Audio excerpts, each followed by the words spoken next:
Welcome to the Drill Down, in-depth answers to oilfield questions. I'm John Spears. And I'm your brother, Richard Spears. I know that, Rich. So we're going to have some big numbers in today's talk. Like big numbers, Moby Dick. Billions, trillions, that kind of thing. But along those lines, I was doing some research and I found out what the optimal length of a lecture should be. 20 minutes.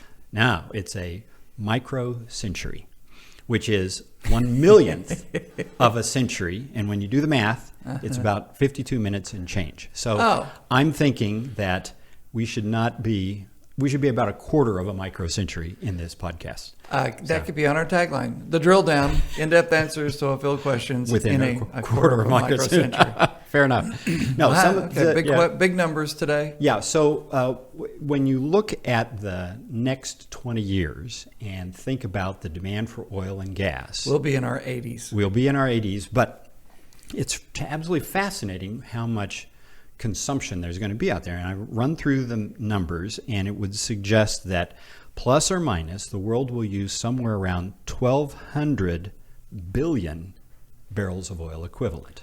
1.2 trillion. Yes, barrels of oil. That's a big number. For our English friends, it would be 1,200 billions.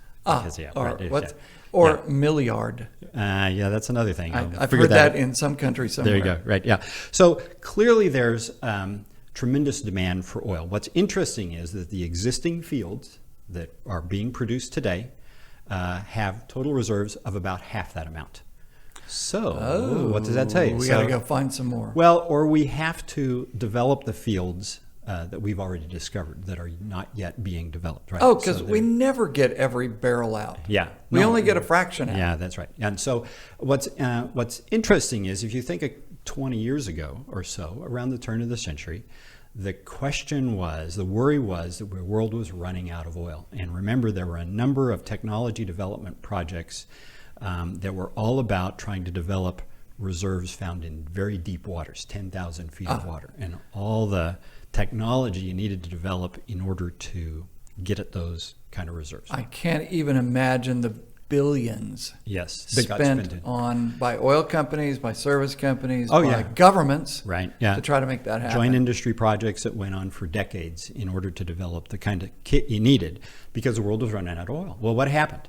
10 years ago, we were covered up with oil, right? Plenty of oil in the form of unconventional reservoir shales. We knew where it was. And we had known where it was the whole time. Low risk, and so the technology switched, right? And the technology focus was all about how do you get that oil and gas out of those reservoirs on a cost-effective basis. And so, if you look at industry surveys, hydraulic fracturing was always the leading item to where do we need to develop more technology. And so within the oil patch, the focus of technology development has changed, from 20 years ago, from 10 years ago. I'd say if we sit here today knowing, thinking of a world that is still going to demand an awful lot of oil, but what are the limitations?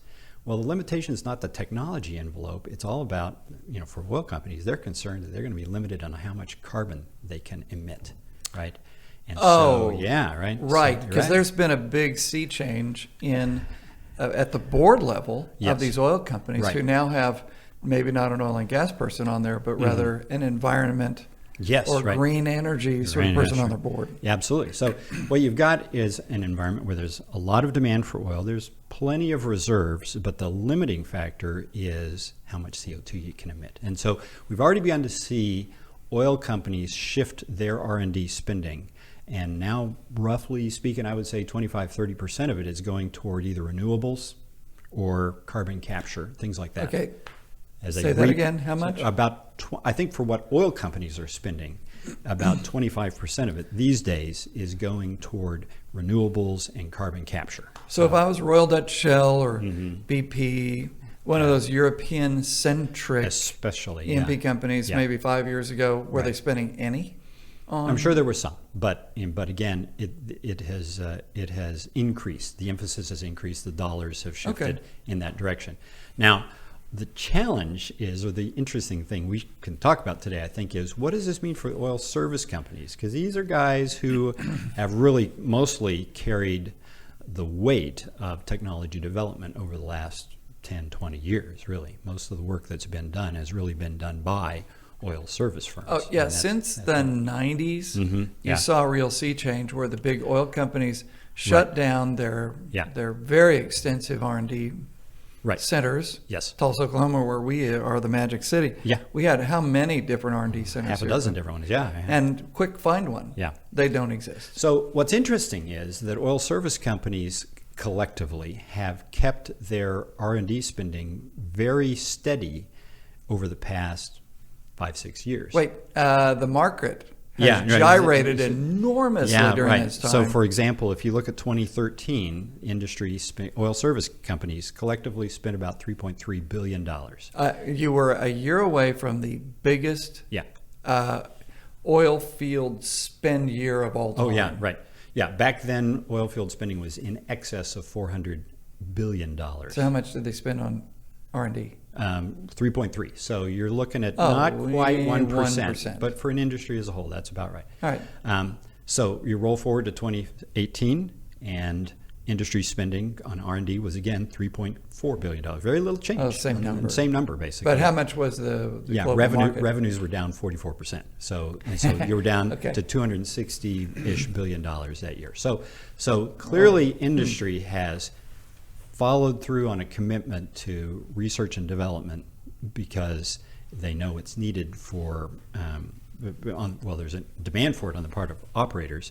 A lot of that focus has been on the frac side, completion side. But we know that revenues for oil service firms are going to fall sharply this year, and they're going to probably be down again in 2021 just because of the knock-on effect. And so the question in my mind is, will this steady as you go plan for R&D spending for oil service firms, be continued? I think it'll be a challenge. Because when you think about drilling and completion, yes, a well takes a week to drill, or a month to drill, or at most 3 months to drill. So you get done with it, and you can stop at that point. And so as a result, this industry is really good about turning things off or turning things back on. But I'm going to bet that an R&D project is 2 years, 3 years, 5-year process. And so you can't just turn that off. You make this commitment to fully pursue that thing until its logical conclusion, either commercial or rejection. Sure. So you turn that off. But this year, when you've seen the lights go out, when you've seen layoffs, they were furloughs, now they're layoffs. And when the oil companies themselves are saying, listen, renewables, CO2, that's where our focus is. Going to go build me a wind tower, not an oil well. So I think the focus of R&D projects on the service firms is still be on, can I find ways to lower the cost of completion and whatnot. But I don't think there's going to be nearly as much in terms of, hey, go help me find a way to discover oil that's in 20,000 feet of water. Okay, I think here's what we need to do. We're going to do rock, paper, scissors. Okay. And whoever wins rock, paper, scissors gets to pick whether you think R&D spending stays the course. Oh, I see. Okay, or takes the opposite side. Or takes the opposite side. We're going to do rock, paper, scissors, and it's going to be 1, 2, 3, show. Okay, got it. All right, ready? Oh, by the way, if you were watching this on TV, I don't know how you tune into the YouTube channel, but this will be live, so everybody can be the judge. Ready? Yeah. 1, 2, 3, go. Hey, scissors, you win. I was rock. You're rock, so you win. I was going to do paper. So you but it's a rock. Yeah. Okay, I'm going to say they stay the course. You're going to say they're going to have what I call a Blutarsky moment. So who's Blutarsky? So John Blutarsky from Animal House. Remember? Oh, Lord. They're sitting around at the end, and they're all down, and they're going to give up, and he rallies the troops and says, no, we're going to go ahead. Yeah, that's right. So you're saying that the oil service company is going to say, revenues are down. Okay, wait a minute. It's going to be too easy. Yeah. You remember what the outcome of that? I didn't say it's a good. It was a disaster. Well, okay, but I'm going to take that. He ended up senator. So, yeah. So I think it could all work out. So you're arguing. So here's my argument. The course. I think they stay the course because the majority of the spending comes from an oil field service company, and they have touted to their investor community that with every 3 years that goes by, 40% of the revenues, some sort of revenue ratio, 40% of the revenues comes from newly developed technologies from the last handful of years. Right. And so they've been touting this for decades. Yes. And so if you are, again, the big company, Schlumberger, Halliburton, Baker Hughes, NOV, Right. whoever, Yeah. they've been brainwashing their investors to say, Sure. new technology Consistent is what messaging. we do. Yes. Okay. Right. And so since it's only going to be 1% of the revenues anyway, I think they keep much of their R&D staff. Yeah. And just hold the course. Yep. For maybe it's not $3.2 or $3.4 billion, Right. but I'm going to bet that it's in the $3 billion range anyway. Yeah. Because they know the oil field cyclic, it will come back. So they want to have the next thing. You must have been listening to Halliburton's presentation, because they have said that they will judiciously, guard. But they may make some cuts, but it's going to be judicious in their R&D programs. Did they give a percent? No, not that I'm aware of. Because I was on vacation when that thing came out, and I didn't listen. I guess I will take the opposite side of the No, you argument. have to, then. by I have the to, yeah, rules. right. Which is the opposite side I will take is that no, spending will be cut. I don't think there's an argument that says No, spending you're is going to wrong. go up.